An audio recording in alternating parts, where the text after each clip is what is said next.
Hello and welcome to Roll for Topic, a roundtable discussion about topics related to running role-playing games. I'm Chris Salzman. And I'm Andy Rao. Andy, welcome to Season 2 of Roll for Topic. You're going to have to explain yourself, Chris, because this is the start of, terrifyingly enough, the 4th year of this podcast. So what makes this Season 2 and not like Season 4 or what?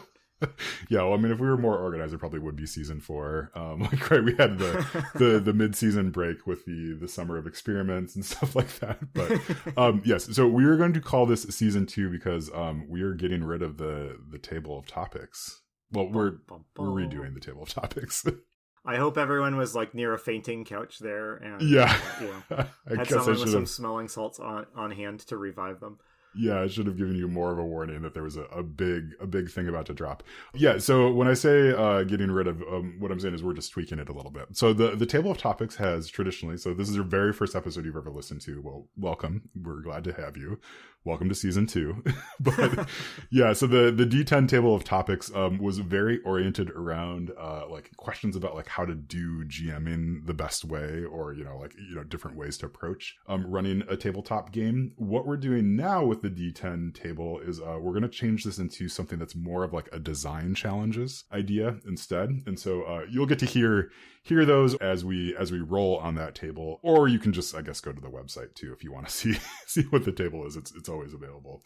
But the thought here was that this should make it a little bit more interesting, I think, for us, because like we've done a lot of talking about a lot of different topics at this point, and I think we're both feeling a little bit like we're repeating ourselves about some of those topics. So like this is a nice kind of fresh take on this. And then also we've, I think, just realized that we really enjoy doing these sorts of things as we've brought them into the podcast in various ways. I think this will be a fun new thing to try out. If you have any feedback, of course, we're always welcome to listen to it. But what I'm hoping is that it gets people really invigorated to start thinking about ways to add these like little elements to their games, or to otherwise just think about how they would approach the same design challenges that we're talking about. So Andy, do you have anything to add about this? I guess are you excited for Season 2? I am excited. Very excited for Season 2. We're gonna get t-shirts. Yeah, I mean, I watched all the trailers. I've been just counting down to the first episode of Season 2. No, I would just expand on your point and say that, this has sort of grown out of the immense amount of fun we have had doing the live Create a Dungeon episodes, which are sort of an annual tradition, probably soon to become a more frequently than annual tradition on this podcast. We love just building stuff on the show, and I think there's some value in exposing our ridiculous creative processes, I think, to other GMs out there. So you can maybe see how it's done, or laugh at how bad we are, but be inspired to do a little bit better yourself. So yeah, if you're the one who's like laughing at how we're doing, we actually invite you to come on the show, because maybe you would do a better job, and that would be nice. Nice to have. We're still going to roll on the table. It's just going to, it's a slightly different table. So, Chris, are you ready to take us out on our maiden voyage on the new, not the table of topics, my friends, but the table of design challenges? Yeah, we need a much snappier title than that. Yeah, we really do. All right. We'll come up with that. Yeah, let me find a D10. Of course, I don't have one handy. Is that a D10? That's a D10. There's a really obscure role-playing game based on Margaret Weiss and Tracy Hickman's Dark Sword Adventures novel series. Yeah.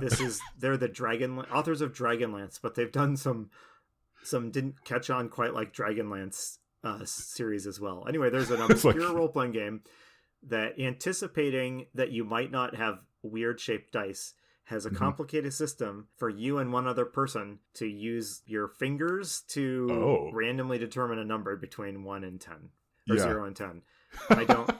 I don't remember that process, so this is a kind of a worthless thing to bring up. I'm trying to buy you time to find your details. Oh yeah, no, I found one like basically at the beginning of the anecdote, but now I'm really stuck on this. I guess I just want to know the percentage of times that the finger thing just ended up with people like flipping each other off. Right? 100% of the time, yeah. Yeah. All right, I'm going to go ahead and roll. 6. A 6. Chris, today we are being invited to invent a love triangle that can be dropped into any town. Okay. I guess like I shouldn't be too surprised at these because we wrote them and put them on the table, but I forgot about that one. Chris and I discussed these at length literally minutes ago, and I feel like I've never seen this topic before. It caught me off guard. So yeah, that's good. I mean, everything's fresh all the time. So we are going to go into this. So I think like if you listen to other brainstorming sessions that other people have done or the ones that we've done, you'll know that oftentimes these can be a little rough. But I think by that time we're done with this, that we'll have something interesting for you. Whether or not you'll want to put it in your adventure is a different question. Yeah. So Andy, I guess maybe we should start by like, have you had any like fun love triangles or any kind of like romance subplots in any of your games that you really liked? Well, this is not going to be a helpful answer, but no. That is not a helpful answer at all. So I'll be totally honest with you. I mean, one of the challenges of this design challenge is incorporating romance really at all into a game session, because to be totally frank, that's something that usually does not find its way into my games. It's not to say it never has played a role, but it's rarely a major one. And I don't have any conceptual problem with romance. It's just something that has never felt like quite the right thing for my table. So yeah. I like the way you phrase that conceptual problem with romance. We should maybe ask your partner about it. Yes. Well, yeah, next maybe week not. I can have my wife on and she can all right. Let's not go down that terrible road. Yeah. All right, a love triangle. So, dramatically or narratively speaking, what is so fascinating about a love triangle? What tensions does it create that are special? Yeah, with a love triangle, like there's something about like the energy of those three people, right? Like, we could even say it's 2 or 4, whatever. Like being so focused on themselves and the collateral damage that could happen because of that. One way to define this would be you just have 3 people who are interesting in some way, who are kind of tangled up with each other, and like they cause havoc or stuff is happening around them. We could also approach this in a slightly more fantasy way, right?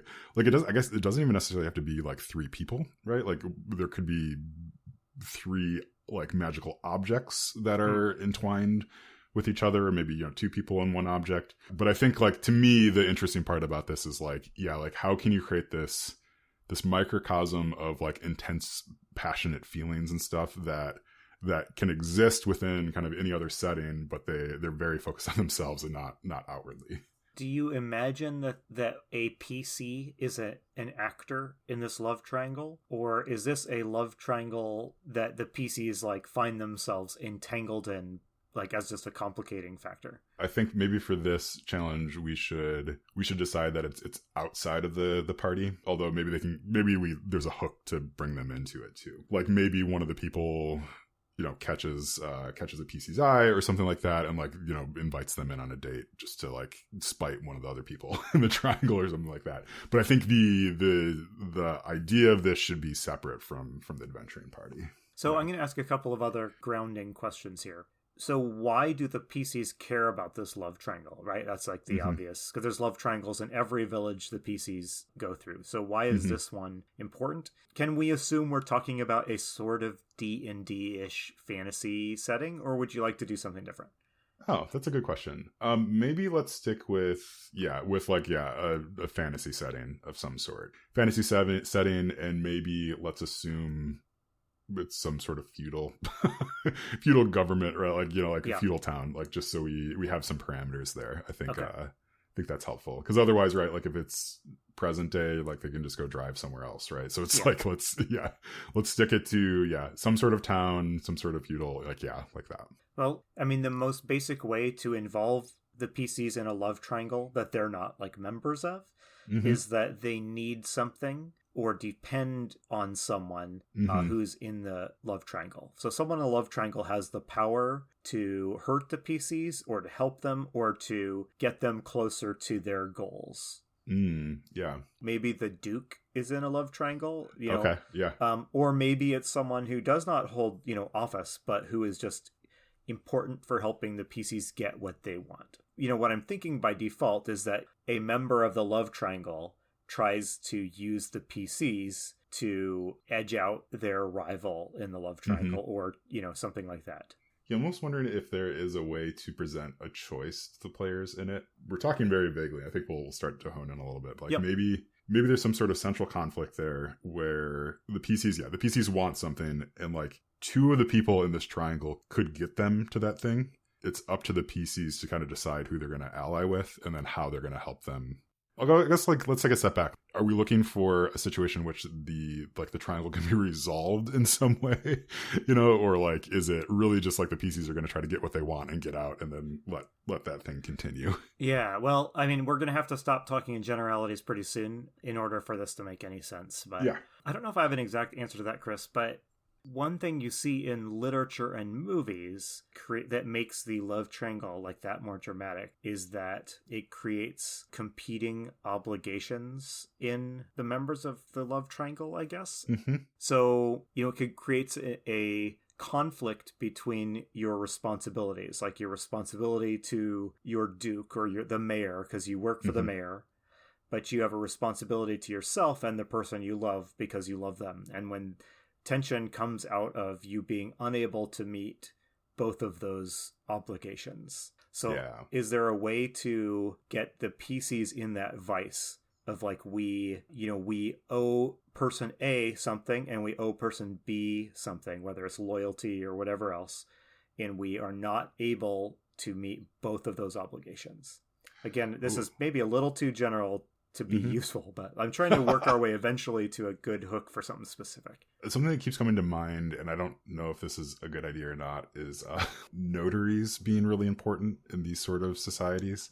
Like the people that can write and keep records and stuff. Like, I wonder if one of the key people in this could be that sort of nerd, I guess, is for lack of a better term. Like, so like maybe you have someone who has like bureaucratic power. And then if you have like the Duke who has like political power, I think those are two points at which there can be a lot of friction. So if those two are in some sort of rivalry in some fashion over some sort of third party, that could create a lot of those hooks and that tension. I really like it. And that automatically has already made it tough for the PCs to decide who they're going to help, and who they're not going to help. So let's try to get real specific here. I like what you said, and let's just run with what you said. We have some sort of a bureaucrat, and we have some sort of like a political ruler. Who are those people? And more specifically, how can they make the PC's lives better or worse if the PCs do or don't choose to help them? And we'll figure out how they can help later.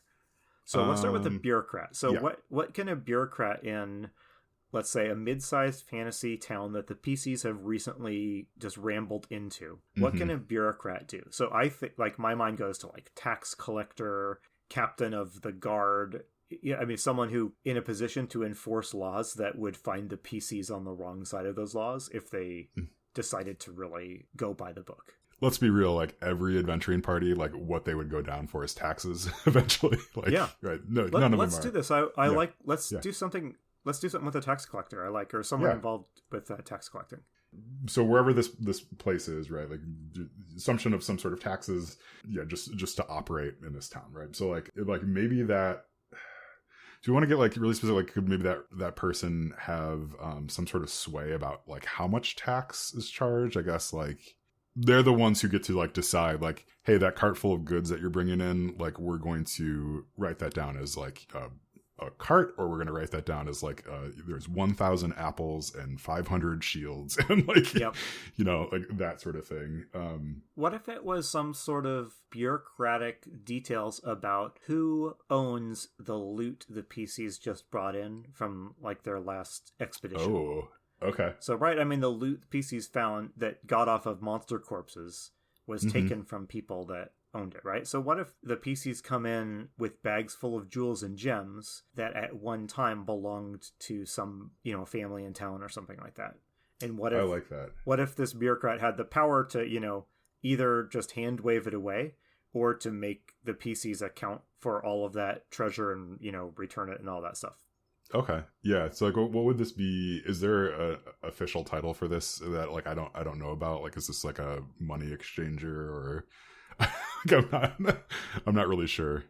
I mean, it's a fantasy town, so we can decide that this exists in it. But so who would the PCs go to? They've got all their loot. They need to kind of sell it, so they need to go to someone to like appraise it. Yeah. What if that person has the choice of like, this looks like this came from the vault of the so and so family. I could report this and make your lives awfully difficult, and you'd emerge with like 10% of this when all is said and done. Yeah. Or I can not do that. Let's just call this person the appraiser. Okay.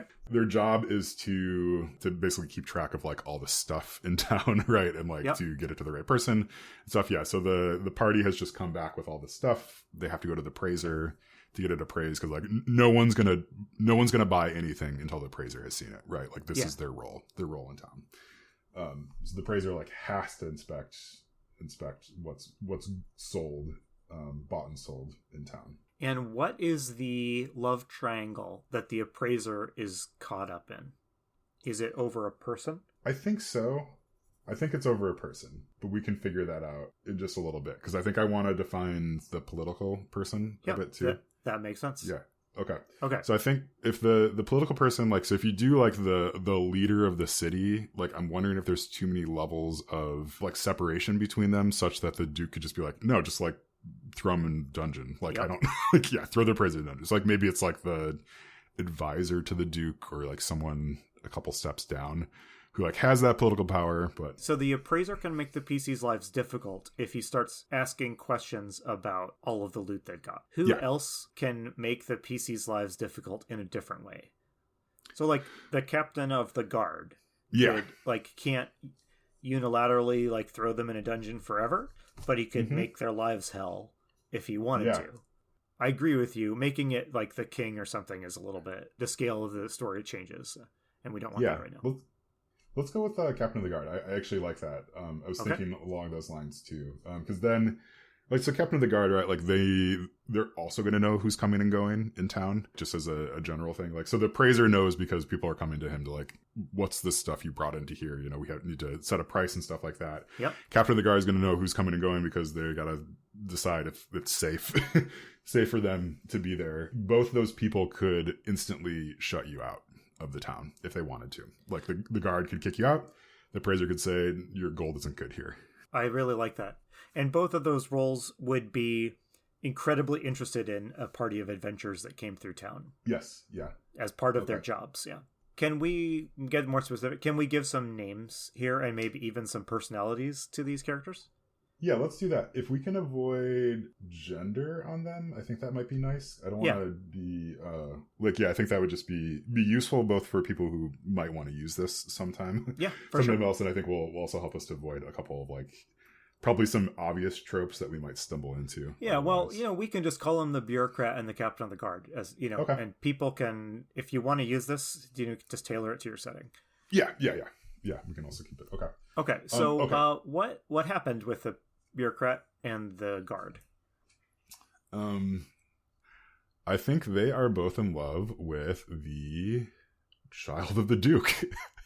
Okay. I like it. Yes, that's perfect. They're both in love, and they can also see that marrying the Duke's kid would be pretty advantageous to their position for various reasons, right? Like I like that also because as soon as it is revealed it's the child of the Duke, the amount of trouble the PCs could get into just like multiplied by 10. Yes, yeah, and they will get themselves into trouble. So is the child of the Duke, are they like? I don't want to make them passive. What else? I guess. Yeah. What do they do? Like, what's their role? Yeah, that was my question too. I mean, it could be a case where the guard and the bureaucrat are just pining after somebody who doesn't even notice their existence. That's one possibility. I guess I like the idea, as you were hinting, of this person having some agent, having a role in this 12 triangle. Have they just expressed interest in both the guard and the bureaucrat, either innocently or in a deliberate attempt, to manipulate them or something like that? Are they leading on both of these people? Or does that make them a little, I don't want them to be, they don't have to be sinister. They can be sinister, but yeah, I think like we have a natural distrust for any Duke that ever shows up in any tabletop game. Well, I'm trying to imagine also, so the child of the Duke, so what are they doing going around and like getting to know the appraiser, who's probably pretty low, I guess politically important, but probably nobody likes this guy, right? I mean, I imagine both these people are there at court functions somewhat, right? Like, Yep. so if you're the child of like a, the Duke or something like that, like these people probably feel like you're slumming it, right? If you're hanging out with them, they're arguably very powerful and stuff, but they're not the Archduke of the fantasy city to the west, like something like that, right? So like it's like they're not commoners necessarily. Like that would just be unheard of for the child of the Duke, but they're maybe a step up from there. So thinking about literature, how this works out in literature, like when you have multiple like suitors, you might say, for one person, stories will often position it that like each of the suitors brings an important quality but lacks a second important quality. So one of them will be the obviously politically appropriate choice who brings wealth and stability and the approval of all of the of the ruling nobles, but they will lack pure love, right? Yeah. And the other one will genuinely love you and be a wonderful and kind person, but lack all of those other things. And in our fantasy society, it's not necessarily an easy choice.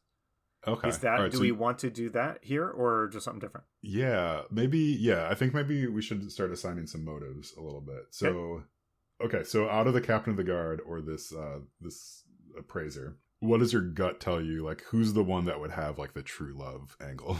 I feel like the appraiser would be looked on with some distaste by like the ruling class, I guess. Like a necessary evil, but they don't really like him. Yeah. Whereas the captain of the guard would seem like a more kind of traditional, safe, kind of conservative choice, if that makes sense. Yeah. He probably earned his way up through the ranks, and he got where he is by serving his country. Whereas this appraiser or whatever, maybe he's just like he came into wealth. He might not have all of the social ties that kind of define your value as like a marriage partner for your kids or something like that.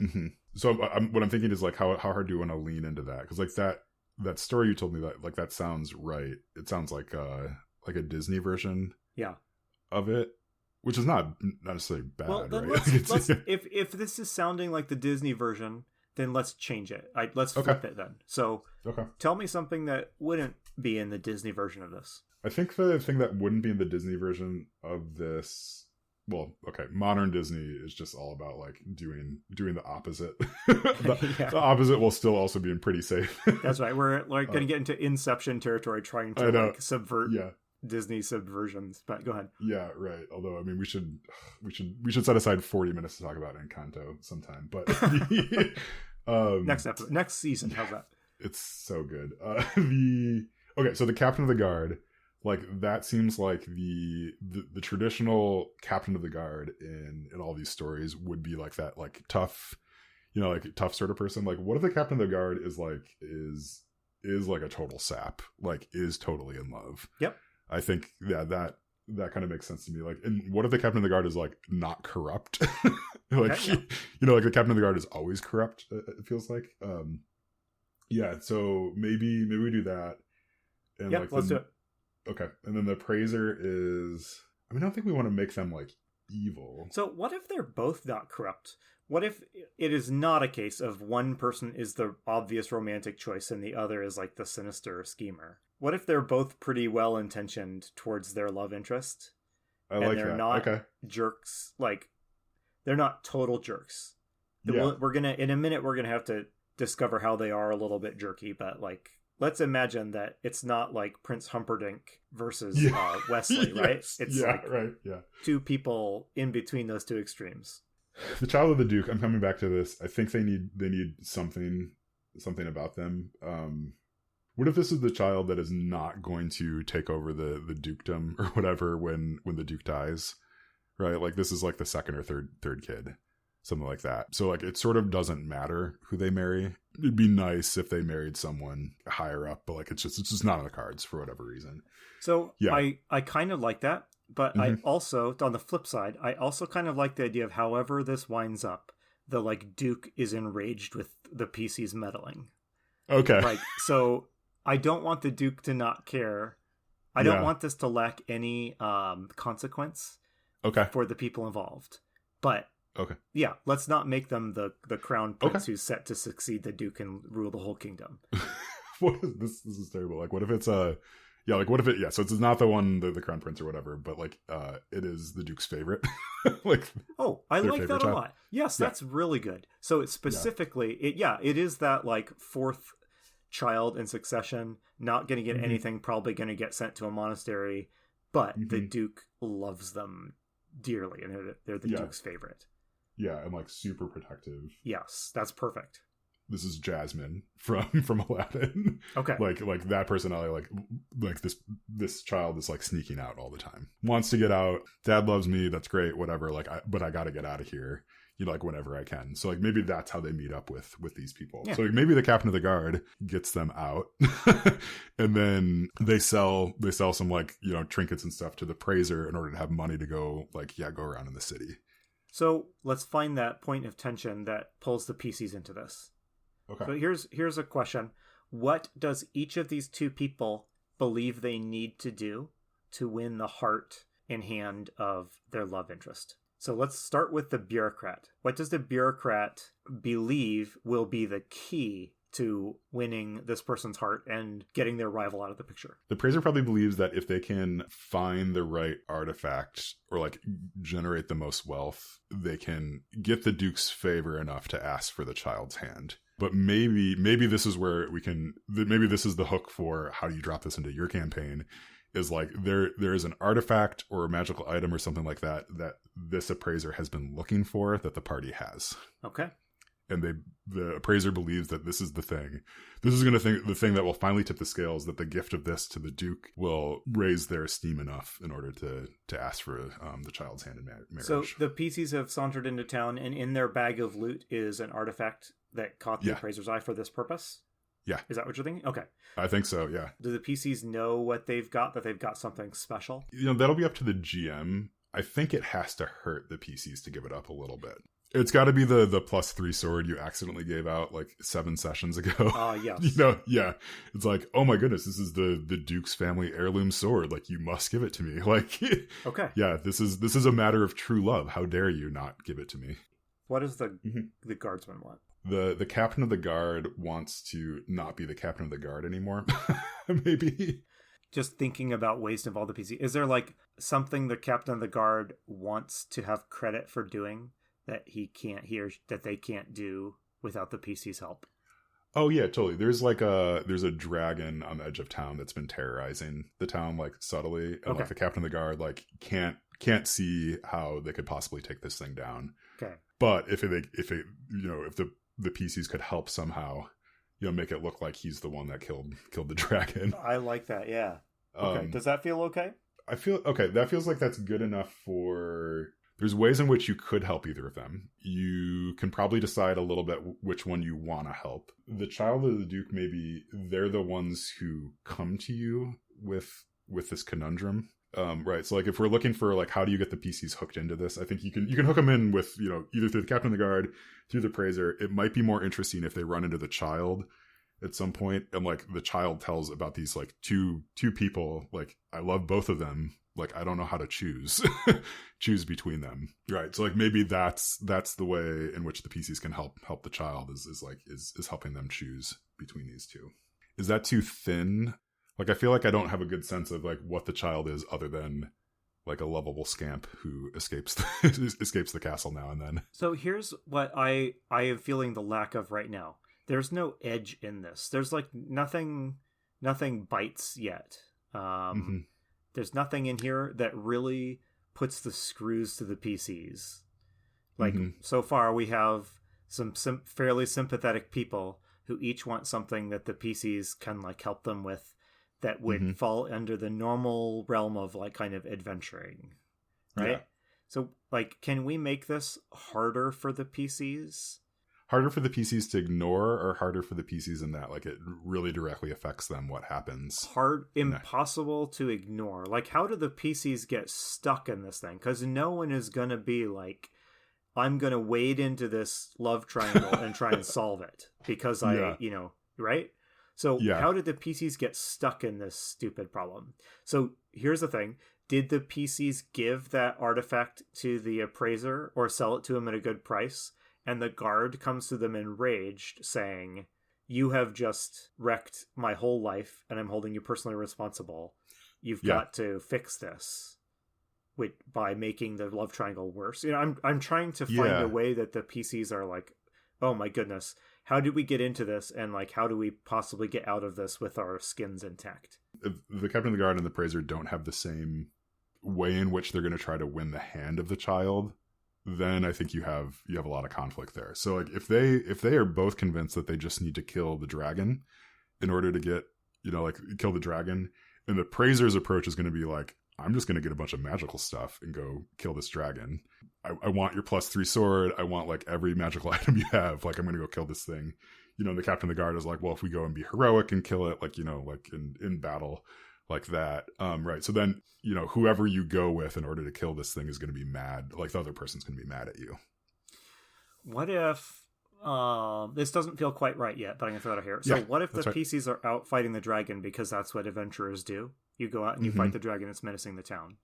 But these two people both want to come with you and get the credit or the loot from the treasure when they do it.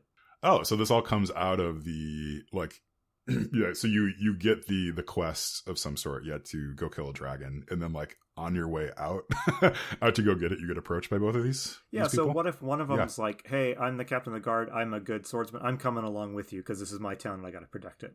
And then they also are approached by the other guy who's like, "Look, I want to come, I just want a thing out of the dragon's loot, you know, I'll help out if I can or whatever, take me along." And so you've got two people who both want to come along and insistently want to come along, and maybe if they don't come along, they're gonna follow you anyway or something, or like they're gonna cause trouble for you anyway. I don't know. They're gonna start like they might bicker with each other, right? Because if they're both probably aware of each other. Like, I think we can just say like they're both, you know, dating, courting the child, right? It's not a secret. Like, you know, it's sort of down to the child's going to pick one of them at some point, you know, based on the Duke is going to give their blessing. The child will pick one of them. There's this very obvious, like, kill the dragon, become the hero. Like, then you can be, then you can wed the child. And so what if these people might have started out as good people, but like, what's an easier way to solve this than to not have your rival come back from the dungeon? From the dragon attack. Yeah, I think I don't think we need to spin that out. I think that's something that the GM can do. So I'm picturing like the whole way there, they are stopping these guys from poisoning each other, or you know, just constant like low level shenanigans. And then during the confrontation with the dragon, you know they're going to make their move in some way, and the GM can figure out what that looks like. I guess exactly. But so the child still seems pretty passive to me. I mean, like, it'd be pretty cheesy, but I mean, you could just have it like that the child has been captured by the dragon. Right? Like, well, certainly whoever would rescue the child looks pretty good. Like, right? It is a little cheesy, but I mean, this is D&D fantasy. We can be cheesy. When we say child, I mean, I think we're both talking about like adult. Adult child. I mean, we're not being weird here. Sorry. Yeah, we could. I think like I like the idea of the child being like maybe also feeling like they could go kill the dragon too. You know, it's like and gain favor. You know, favor with the Duke in order to make their own decision or something like that. Like there's all sorts of reasons why any of these three could feel like they need to go. Yeah, there are sort of endless ways here. Like what sprung to mind while you're talking is the child is out to hunt and kill the dragon, and everyone is pretty sure they're going to get killed or something like that if they actually get to the dragon first. So the PCs who've got to race to the dragon with these two feuding guys who both want feuding people who both want to be the person that like comes home with the dragon's head, right? No, I think that's great. All right. And like, so I think maybe just to close the loop on this, because we've been, we're coming up on time. This has been a really good conversation, but like, I think we have the love triangle, I think pretty well established, right? So you have the Praiser, the Captain of the Guard, and the Child of the Duke.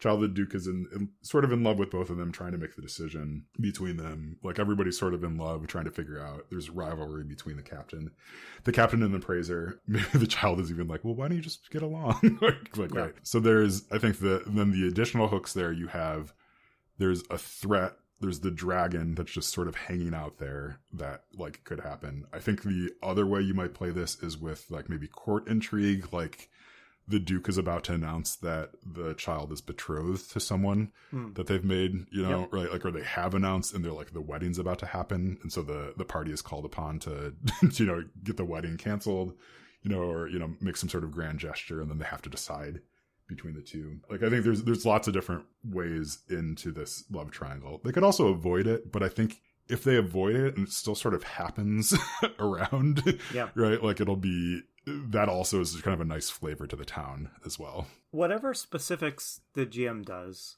I like the idea that this complicates something the PCs are already trying to do. For example, they're already trying to deal with the dragon, and this has taken a simple dragon hunt and made it a more complicated one. I like that idea, because then you don't have to try and gin up a way to force the PCs into a love triangle that they, you know, probably naturally would not be very interested in getting involved in. Yeah. Obviously, there's a lot of space here left, a lot of blanks for GMs to fill in. But hopefully, this conversation has at least inspired you to think about how you might run fit a love triangle into your game. Yeah. And, oh man. You know, if you take this idea or spin it into something cool, take our skeleton and spin it into something cool, we'd like to hear about it. So. Oh, of course, yeah, for sure. Yeah, I think this has given me some confidence to like maybe try this too. Honestly, like I think I'm with you, like you mentioned at the beginning. Like this is not something that would be on my radar for like what kind of conflict could I add here? Yeah, like have this love triangle, but like mapping it out and kind of talking about like how this might fit in, I think is interesting. I think, and we didn't even really get into like some of the romance aspects that you could be role playing and stuff in there as well. So yeah. Okay. Well, let's call this one a wrap. And dear listeners, let us know what you think of kind of this new experimental direction, the table of design challenges instead of just the table of topics. I have to say, looking at the table right now, there's some really good ones coming up. So I hope we get to these soon, Chris. Yeah, I think so. All right. Well, thank you all so much for listening. I've been Chris Salzman. I've been Andy Rao. And remember, if your players are having fun, you're a great GM.